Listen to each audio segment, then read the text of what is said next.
자, 이제부터는 이제 우리 기독교 이 사회에 대해서 좀 다루겠습니다. 기독교 사회.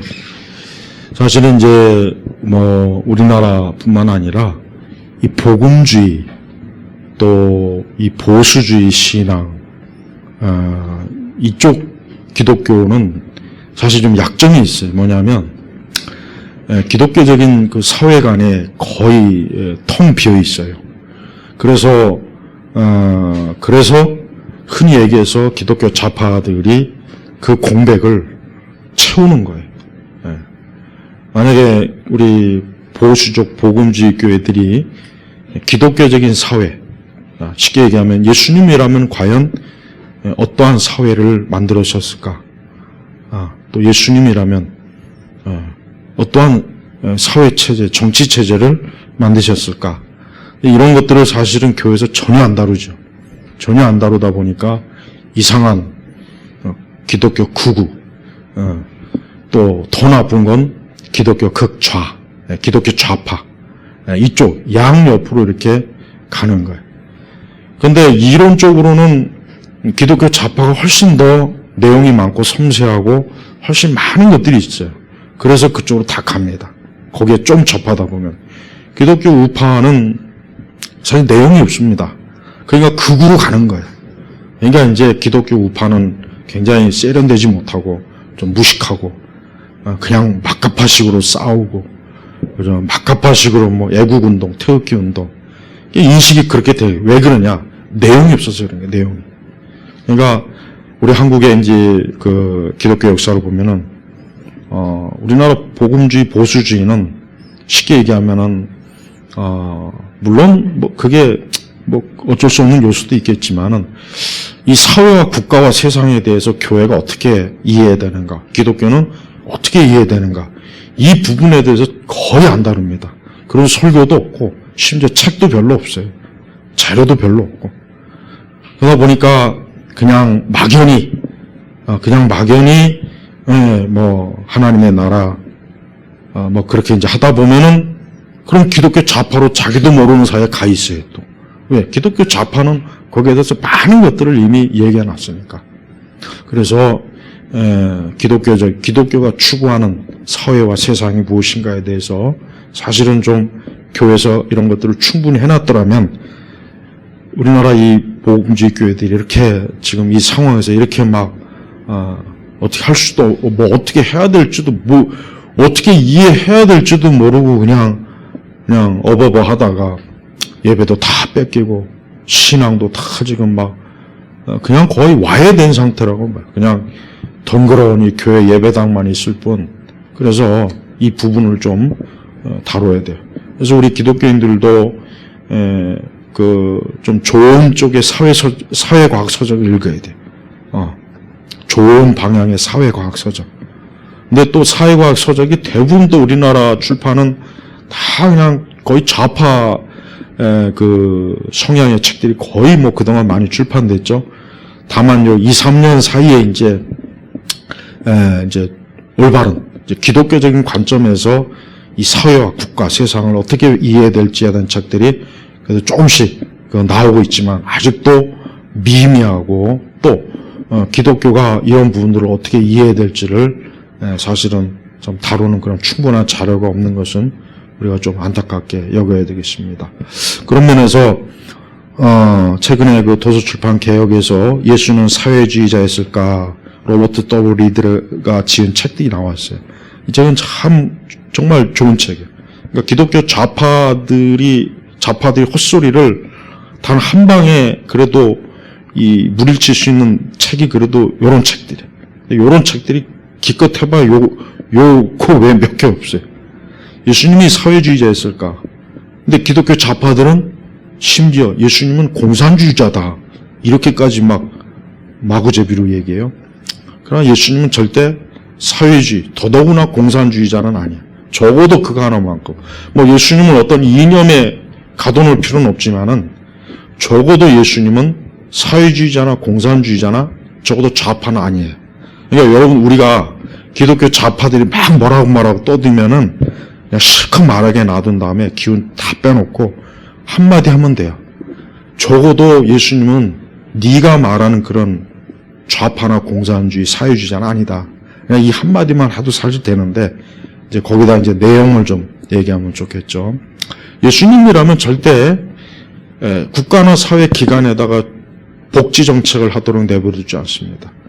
성경은 국가가 가난한 자를 돕고 국가가 가난한 자에 대해 하는 걸 신약 성경에는 없어요.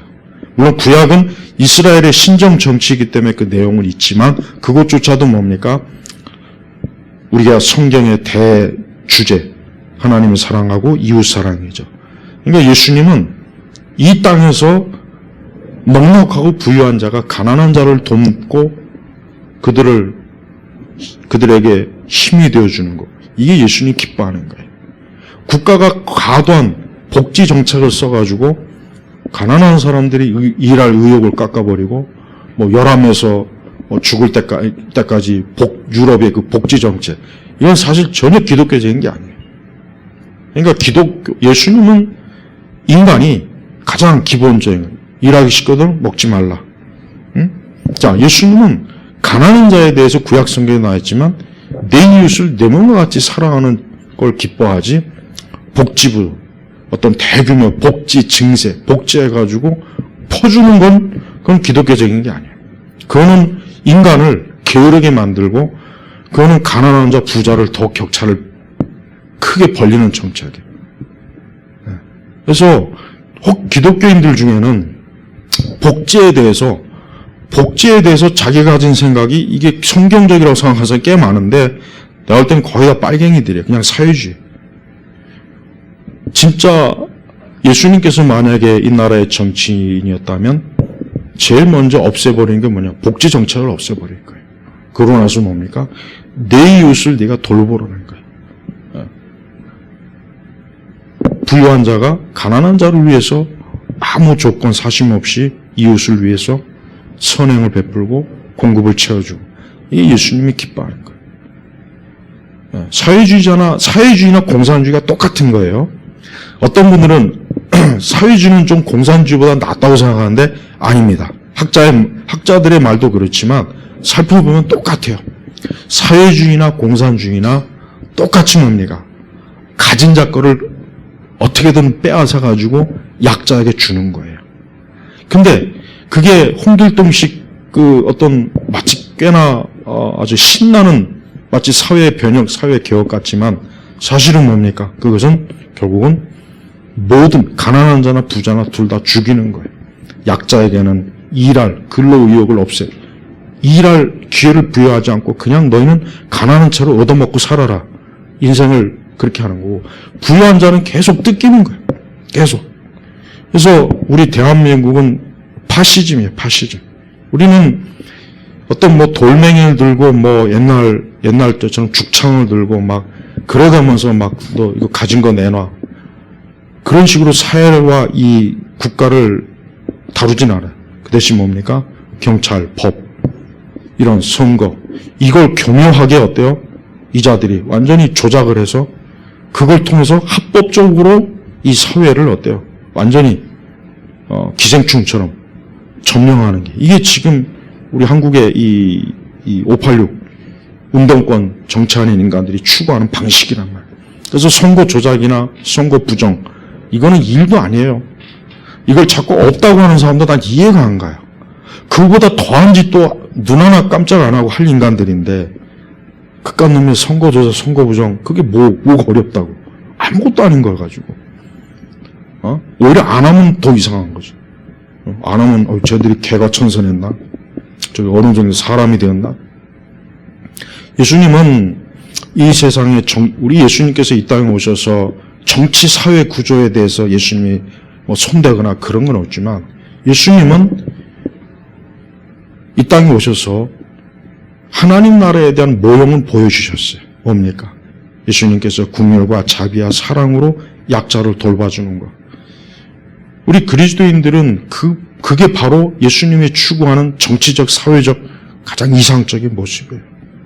국가나 기관이 대규모 복지세를 해가지고 그걸 쏟아붓는다. 그럼 그 돈이 어디서 나오겠습니까? 부유한 자를 걸 털어야 돼요. 그럼 강제로 털 수는 없겠죠. 그 나라 법을 왕창 새로 올려가지고 가진 자 것을 탈탈 다 터는 방식으로. 그러면 어떻게 돼? 그럼 남미처럼 되는 거예요. 엊그제 어떤 브라질에 제가 아는 선교사님이 소식을 전해왔는데, 브라질은 지금 마약 때문에 아주 미치겠대. 마약 때문에. 길거리에서 뭐 마약 하는 거 그냥 우리 담배 피는 것만큼이나 흔하고, 마약 때문에 나라가 그냥 시내에서도 경찰하고 마약 이 카르텔들하고 막 총싸움에서 죽고, 브라질이 지금도 저러고 있어요. 왜 그렇습니까? 저 남미는 애초부터 민주주의 자체가 없었거든요.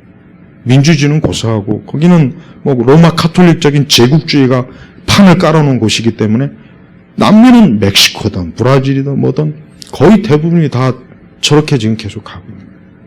근데 거기에서 영향을 받은 민중신학, 해방신학, 이런 것들이 우리나라에 7, 80년대에 수입이 돼가지고 그 물을 먹은 애들이 지금 이 586이에요. 그리고 민중신학이나 해방신학이 우리 교회에서, 기독교, 신학교에서 얼마나 많이 신학생들한테 주입이 됐는지 말도 못해요. 그래서 그때 공부한 신학생들은, 목회자들은 은연중에 다 이미 좌파적 세계관을 다 깔고 있어요.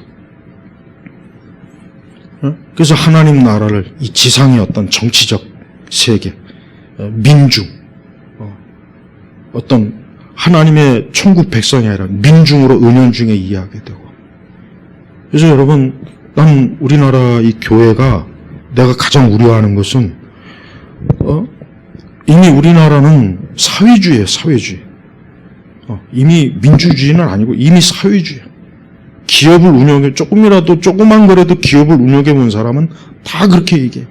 이건 민주주의가 아니다. 근데 교회가 전혀 그걸 모르고 있어요. 우리나라 교회는 언젠가는 이러다가 진짜 크게 한번 교회가 당할 때가 있어요. 어쩌다가 이런 세상이 됐지? 뭐 어쩌다가 돼? 이미 벌써 수십 년 동안 그 밑판이 그렇게 왔는데. 그렇게 교회 안에서 좌파들이 그렇게 막 활개를 쳐도 찍소리 안 하고, 그냥 가만히 내버려 두는데. 그럼 당연한 거 아니겠어요? 그래서 사회주의자들은 명목상 평등, 정의 이런 걸 얘기하지만 사실 그것은 뭐냐? 자기들이 앞에 있는 거대한 강한 자본주의, 가진 자들을 무너뜨리기 위한 하나의 캐치프레이예요. 우리 평등하자, 우리 정의롭자. 그래서 삼성 대기업들 다 삥땅 그냥. 그래서 요즘 삼성의 주주들이, 외국 주주들이 무슨 얘기하냐면, 삼성 이제 제발 좀 미국으로 본사 옮겨라. 지금 그런 얘기하고 있어요, 지금. 외국에 있는 주주들이. 자기네들이 딱 보니까 이게 대한민국이라는 이게 정부가 이게 완전히 다 털어놨거든, 지금. 그럼 주주들은 자기들이 투자해서 얻은 회사가 자기들에게 이익이 안 오고 대한민국 정부에 이익이 가니까 가만히 있겠어? 우리라도 가만히 있겠어? 내 주식 이익 배당이 올해는 1억이었는데 작년에 가니까 5천만 원. 그럼 5천만 원이 어디 간 거야? 대한민국이 정부가 다 세금으로 빼돌린 거야. 그러니까 삼성 빨리 미국으로 본사 이주해라. 외국 주주들이 지금 난리야. 응? 그러니까 이 사회주의는 결국은 뭐야? 타인을 통제하고 조작하고 그걸 통해서 이 사회를 어때요? 자기들이 원하는 대로 꾸미는 게 이 사회주의란 말이에요. 그러니까 사회주의와 공산주의는 같은 거예요. 아유, 사회주의하고 공산주의가 어떻게 다릅니까? 똑같아요. 똑같은 거예요. 똑같은 거. 그걸 제대로 아는 학자들은 다 똑같다고 얘기하죠. 다르다고 얘기하는 학자는 한 사람도 없어요. 근데 우리나라 사람들은, 미국도 마찬가지고, 사회주의는 좋은 거 아닙니까? 다 같이 서로 잘 먹고, 서로 상호 협동하고, 평등하고, 정의가 움직이고. 그게 공산주의, 그게. 공산주의, 레닌이나 공산주의자들이 다 김일성도 그렇게 해서 다 말아먹은 거예요, 나라를, 국가를. 난 우리 교회가 너무 이 사회주의와 이 자본주의를 이해하지 못하니까 자꾸 교회 안에 이 좌파들이 자꾸 딴소리해도 가만히 있어요. 그건 결국 교회를 죽이자는 얘기인데 가만히 들어보면 그럼 교회도 국가에다 세금 왕창 내고 교회도 그러면 국가의 통제와 제재를 받아야 되겠네. 그러면 들어보면 그 얘기 근데 그 얘기인 줄도 모르고 그걸 좋다고 또 뭐가 문제냐는 식으로 하고 있단 말이에요. 그러니까 사회주의는 인간이 가지고 있는 본질적 불평이나 불만, 시기심 요거를 가지고 어떻게 하면 상대방 걸 더 많이 뺏어 먹을까 뒤에서 조종하는 거예요. 그걸 교묘하게 조종하기 때문에 조종당하는 사람은 그걸 자기가 조종당하는 줄도 모르고 거기에 열심을 내요. 근데 결국은 지나고 보니까 나중에는 내 것도 다 빼앗기고 난 다음에 이게 왜 이렇게 됐지? 그렇게 돼버려요. 우리는 불평등한 사회 구조 자체가 완전하게 해결될 길은 없어요. 세상 자체는 불평등을 완전하게 해결할 수 있는 유토피아나 지상낙원은 없습니다. 그러니까 애초부터 그걸 전제로 하고 인간 사회를 현실에 인간의 그래도 이기심을 억제하고 어쨌든 가진 자와 가지지 못한 자, 그 다음에 부패를 억제하고 그런 기본적인 어떤 사회를 조성해야 되는데 이 사회주의는 그게 아니에요. 말로는 그렇게 한다고 하지만 실제로 뭡니까? 개인의 것들을 다 도둑질해가지고 그걸 가지고 뭐예요? 그걸 가지고 다른 사람에게 주고 그리고 이쪽 거 이제 빼돌릴 게 없으면 이제 줬던 것도 다시 뺏어갖고 이제 또 자기들이 써먹고 이게 사회주의 무서운 거예요. 우리는 공산주의만 무섭다고 하지만 사회주의는 그거 똑같이 무섭다는 걸 우리가 알아야 돼요. 그러니까 그러한 자들 앞에서는 종교가 필요가 없는 거예요. 종교라고 하는 건 있으면 더 안 되는 거예요, 사실. 마르크스가 종교를 인민의 아편이라고 했는데 그 말이 보통 우리가 저놈은 저거 아주 저래서 나쁜 놈이야, 저래서 기독교의 적이야 그렇게 이해하지만 그게 아니에요. 그게 아니고 사실은 좋은 의미예요. 쉽게 얘기하면 마르크스는 좋은 의미로 사실은 기독교를 얘기한 거예요. 왜? 마르크스 시대에 많은 노동자들이 힘들고 그 엄청난 노동량에 비해서 직거래만한 수익 가지고 가난하게. 근데 그 사람들이 그래도 그런 삶 속에서도 막 어떤 사회를 뒤집어엎자, 파괴하자, 뒤엎자 이러지 않고 자기에게 주어진 것을 자족하면서 매일매일 근면성실하게 자신의 삶을 발전적으로 나가는 걸 보니까 왜 그런가 가만히 보니까 이것들이 맨날 교회 가가지고 말씀 듣고 천국과 영생의 소망 가지니까 그러니까 이게 안 되는 거야. 그러니까 마르크스 입장에서는 이거 기독교는 인민의 아편이구나. 안 되겠구나. 이거 기독교부터 빨리 이거 없애버려야 저 노동자들이 갑자기 막 그냥 들고 일어나고 불만이 막 해가지고 막 뒤집어 엎어서 세상을 혁명을 일으켰구나. 그것 때문에 그 말을 쓴 거란 말이에요. 그러니까 사실은 엄밀히 얘기하면 그 말은 나쁜 말이 아니라 좋은 의미의 말이에요. 근데 교회가 그런 성경의 인간의 궁극적인 정말 영원한 소망을 주지 못하면 어떻게 됩니까? 그럼 교회도 세상의 눈을 돌리는 거예요. 세상의 눈을 돌려서 이 세상의 어리석은 혁명에 같이 교회도 발맞춰 가는 겁니다. 기독교 좌파가 바로 그런 인간들이에요. 그러니까 기독교 좌파는 절대로 천국, 그거를 이 지상의 천국으로 얘기하는 거예요. 영생을 뭡니까? 이 땅에서 인간이 자아 성취를 잘하는 게 그걸 영생이라고 가르쳐요. 성경에서 말하는 거 전혀 다르잖아요. 그런 식으로 가르치면 누가 교회 와서 기도하겠으며, 누가 예배를 귀하게 여겼으며, 누가 말씀을 귀하게 여겼어요. 밖에 나와서 촛불 들고 으쌰으쌰하고 민주 평안이 정의니 해가면서 이 지상에 하나님 나라를 건설하자. 거기에 더 혹하죠. 누가 교회 안에서 답답하게 예배 드리고 있겠냐고. 그래서 아까도 복지 얘기했지만은 국가가 복지를 독점하면 독점할수록 사실 국민들은 다 포로가 되는 거예요. 그래서 하이네크의 그 노예의 길이라는 그 책이 아주 명저라고 하죠. 결국 뭐냐? 결국 사회주의자들은 모든 사람들의 것을 다 빼앗아다가 그것 가지고 분배하는 분배 정치. 그러니까 다 노예가 되는 거예요. 우리가 저 닭장이나 이런 데 가면 대규모 닭 키우는 데 가보면은 사료가 이렇게 주어지죠? 요즘은 자동으로 다 돼요. 물도 자동으로, 사료도. 거기 있는 닭들은 그거 먹고 일정한 딱 되면 밖에 나가가지고 이제 삼계탕이 되거나 치킨이 되거나 그러는 거예요. 그러니까 노예기. 지금 우리 한국은 노예로 가는 거예요. 근데 아직도 우리나라 사람들이 이걸 실감을 지금 못하고 있지만 이제 부동산을 통해서 서서히, 이거는 약과예요. 앞으로 더 엄청난 것들이 지금 이제 기다리고 있어요. 근데 그 중에 교회가 지금 제일 큰 문제예요. 교회는 가장 첫 번째로, 어때요? 교회는? 교회는 가장 첫 번째 타켓이 돼요, 타켓. 교회는 쓸모없는 기관이야. 쉽게 얘기하면, 교회는 생산력이 없다. 교회에서 뭐 물건을 파냐, 사업을 하냐, 무슨 교회에서 장사를 해서 이익을 남기냐, 교회는 뭐 하는 거냐? 아무 쓸모없는 것이 아니냐. 그러니까 교회는 왜 자꾸 모여? 이럴 때 모이지 마.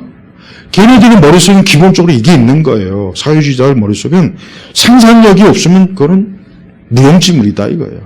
그러니까 교회가 가장, 종교라고 하는 게 가장 쓸모있는 것이요. 사람들은 많이 모이는데 가장 노동 집약적이면서도 이익은 아무것도 못 내는 것, 있으나 마나한 것. 그러니까 이런 것들은 빨리 해체시켜서 노동자로, 산업 일꾼으로, 민중혁명의 도구로 써야 된다. 이게 사회주의자의 머릿속에 가지고 있는 종교란 말이에요. 그러니까 사회주의자들은요, 이런 코로나 아니더라도 다른 명목으로라도 절대 종교를 못 모이게 합니다. 그 중에 기독교는 절대 모이면 안 되는 것이에요. 그러니까 우리가 코로나 때문에 지금 이게 아니라 저들이 머릿속에 가지고 있는 생각 자체가 벌써 어때요? 교회는 모여봐야 아무 이익이 안 나는, 이 국가와 사회에 어떤 생산력을 내지 못하는 그런 곳이라는 생각을 가지고 있기 때문에 이런 시기에 더 막 이렇게 쥐어짜는 거란 말이에요. 그러고도 전혀 문제 없다 그러잖아요. 그러니까 다른 곳에서는 허용하는데 이번에는 여러분 이번에 신문에 보니까 구성 인원에 99명만 허용한다더라고요. 어느 교회든지. 무슨 말 같잖아요, 이게 무슨, 그게 어디서 나온 산출이에요, 도대체. 그러니까 그 정도만 나와도 된다는 거예요. 예배 많이 나오지 말아라. 아니, 나오면 뭐하냐, 니들. 나와서 거기서 밥이 생기냐, 쌀이 생기냐, 돈이 생기냐, 이 생각을 가지고 있는 거예요. 그러니까 사회주의자들은 가장 물질주의가 충만한 자들이 사회주의자들이에요. 그러니까 그 사람들의 머릿속에는 다른 게 없어요. 한 인간의 가치를 오직 물질로만 계산, 인간 자체를 물질로만 보잖아요. 영혼이니 정신이 그런 걸 얘기 안 해요. 여러분, 가장 심각한 사이코들은 이 사회주의자들. 이 사회주의의 물을 먹기 시작하면은 그건 독극물이라 그거는 그가 먹고 죽을 때까지는 절대 안 끝납니다. 그냥 나는 이런 식으로 얘기하면 그렇지만 공산주의나 사회주의자의 물을 먹으면 그건 이미 벌써 끝난 거예요. 그래서 이런 말이 있습니다. 마르크스주의는 기독교의 이단이라는 말이 있어요. 마르크스주의는 기독교의 이단이에요. 이건 서구에서 이미 벌써 오래전부터 나오던 말이에요. 이단이, 종교적으로 이단이라. 기독교의 이단이다, 이거, 이단. 그러니까 사회주의나 공산주의는 기독교의 이단이에요, 이단. 이거를 전제로 생각했어야 되는데, 우리나라 보수적 복음주의 교회들은 전혀 그런 생각 안 하잖아요. 지금 우리가 살고 있는 시점은 굉장히 어려워요. 어렵고, 우리나라 같은 경우, 지난 문재인 정권 4년 동안 공무원이 몇 명 늘어났는지 10만 명 늘어났어요. 10만 명. 공무원 10만 명이 늘어난 게 얼마나 그게 대단한 거냐. 그 10만 명 한 사람 한 사람 은퇴할 때까지 거기다 또 연금. 엄청난 세금이 거기 들어가는 거예요. 공무원이 10만 명 늘 때 취업률은 팍 떨어졌죠. 아파트 값은 엄청 올랐죠. 주거 환경 개판이 돼버렸죠. 젊은 애들은 완전히 그냥 좋은 직업 다 날아가죠. 그럼 어떻게 하자는 거예요? 이게 사회주의자들은 뭐예요? 자신들의 권력을 유지하기 위한 성은 탄탄히 촘촘히 만들어요. 그러니까 공무원을 막 늘려, 막. 그 대신 뭐예요? 나머지는 다 허물어버려요. 왜? 허물어야지 자기들한테 대항을 안 하니까. 그 허무는 대상에 교회가 항상 1순위라는 걸 좀 알아야 돼요. 우리나라 보수적 보험주의 교회가 그냥 단순히 머리띠 두르고 밖에 나서 태극기 흔들고 우리 지금 그 차원으로만 하면 안 돼요. 너무 내용이 없으니까 그냥 깡 보수라 그러죠. 근데 그거 가지고는 저희들하고는 싸울 수가 없어요. 그러니까 교회마다 기독교적인 사회, 기독교적인 자본, 기독교적인 이 정치 사회 구조라는 것들을 이게 성경적으로 가르쳐야 돼요. 그래야 이게 지금 너무 잘못돼 가고 있구나. 이게 사실 우리 교회에 가장 치명적인 해를 주는구나 하고 이게 막 그냥 정신이 번뜩 들어가고 목회자들도 이거 안 되겠구나 하고 신학생들도 그렇고 일반 성도도 그렇고. 근데 보세요. 가만히 있어요. 이거는 아주 정말 환장을 노리시, 미칠 노리시. 이런 지경에 왔는데도 이렇게 가만히 있는 건 도대체 그냥 가만히 앉아서 죽겠다는 거, 이게 뭐 순교하자는 건가? 내가 볼 땐 순교도 아닌 것 같은데. 그래서 교회가 물론 개인 구원이 궁극적인 목적이긴 하지만 그 개인 구원을 이루기 위한 사회 체제와 이 정치 체제나 이런 사회를 교회가 무시하면 안 되는 거예요. 그걸 무시해버리면은 결국 영원 구원의 사역에 다 맞춰버려요. 아니 공산주의나 사회주의 하는 나라치고 교회가 영원 구원 사역하는데 봤습니까? 봤어요? 나 한 군데도 못 봤어. 한 군데도.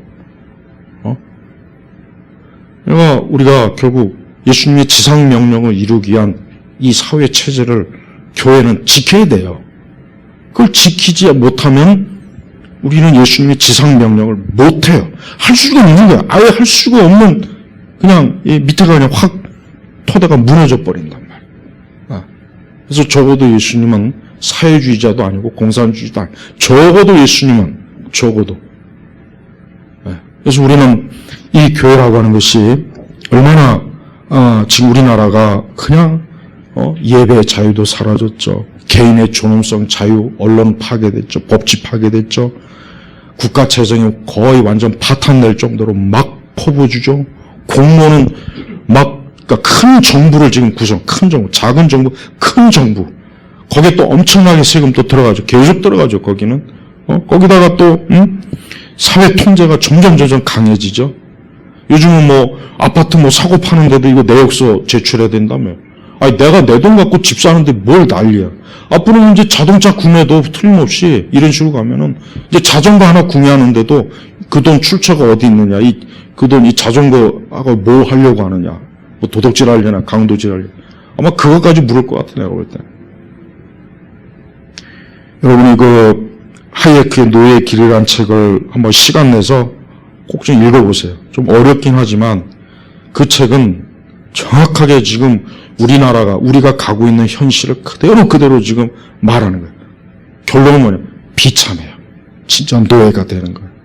우리가 애국 출애굽기 요즘 강의 때 이스라엘 백성들이 그 노예에 막 미치고 죽을 것 같으니까 막 하나님 앞에 부르짖잖아요. 우리가 지금 거기로 가고 있어요. 앞으로 이 부분에 대해서 이제 한동안 좀 강의를 하겠습니다. 기독교 사회, 즉 예수님이라면 그럼 어떤 사회를 만들겠냐라고 하는 것들을 좀 앞으로 강의를 조금씩 해보겠습니다. 왜냐하면 이런 부분에 대해서 우리 복음주의, 흔히 해서 보수적 복음주의 목회자들이나 성도들이 너무 모르니까, 아무것도 모르니까 우파도 이해 못하고 좌파도 이해 못하고 그냥 뭐 우리는 뭐 예수파다. 그 말 같지도 않은 그 말장난이고 웃은 말 자꾸 하고 다니면은 그 기독교에 욕먹이는 거. 제발 그런 예수파라는 말 좀 안 했으면 좋겠어요. 무슨 예수파예요, 예수파. 그런 식으로 이렇게 은근히 은근슬쩍 구렁이처럼 담 넘어가가지고, 도피하려는 그런 기회주의적인 태도부터 좀 버렸으면 좋겠어요. 난 그런 면에서 차라리 기독교 좌파가 더 정직하다고 생각해요. 자기가 믿고 있는, 물론 잘못된 거죠. 자기가 믿고 있는 신념을 유감없이 발휘하잖아요. 때와 장소와 시기를 불문하고. 근데 우파는 할 말이 없어요. 아무 내용이 없으니까. 할 말이 없는 거예요. 그러니까 좀 이제 앞으로 이런 내용에서 예일교회라도 좀 다루고, 우리 교회 성도만이라도, 더 이상 이런, 노예의 길로 가는 거에 대해서 우리가 좀 인식이나 하고 좀 살자는 거예요. 예. 그래서 오늘 첫 번째 강의를 오늘 마치겠습니다. 기도하겠습니다. 하나님 아버지 감사합니다. 오늘도 거룩한 주일입니다. 이 교회야말로 가장 존귀하고 영광스럽고 하나님의 지혜와 지식이 탁월한 곳인데 이 세상은 아주 교회를 우습게 여기고 하찮게 여깁니다. 하나님의 거룩한 교회가 더 이상 짓밟히지 않도록 주님의 영광과 지혜가 충만한 교회들이 되도록 이끌어 주옵소서. 예수님의 이름으로 기도 올렸습니다. 아멘.